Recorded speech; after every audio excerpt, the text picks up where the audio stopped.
તાજેતરમાં માળિયાહાટીના ચાણક્ય સ્કૂલમાં ધોરણ 7માં અભ્યાસ કરતી હાટીય ક્ષત્રિય સમાજની દીકરીએ ખૂબ જ નાની અગાઉ રાજ્ય કક્ષાએ કરાટેમાં પ્રથમ નંબર મેળવ્યો હતો।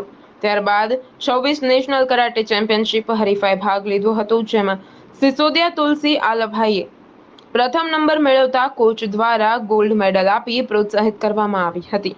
કોચ દિવ્યા ચુડાસમાને પરિવારના સાથ સહકારથી પ્રથમ નંબર મેળવ્યો હતો, જેને પગલે માતા પિતાએ તુલસીબેનને મોં મીઠા કરાવી હરખના આશીર્વાદ આપ્યા હતા। માળિયાહાટીના તાલુકાનું ગૌરવ વધારતા આ તકે સગા સંબંધી, મિત્ર મંડળ અને ગ્રામજનો દ્વારા મોં મીઠા કરાવી હાર્દિક શુભેચ્છાઓ પાઠવી હતી। ત્યારે સિસોદિયા તુલસીબેન આલાભાઈ મીડિયા સમક્ષ ઇન્ટરવ્યુ આપતી વખતે હરખના આંસુ આવ્યા હતા।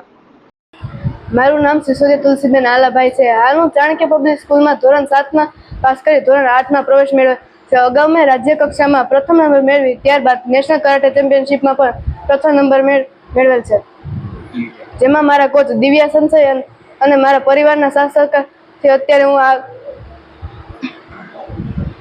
તેના આશીર્વાદથી અત્યારે હું આ લેવલ પર આવી છું। પ્રતાપ સિસોદિયા, મહાદેવ ન્યૂઝ, માળિયાહાટીના।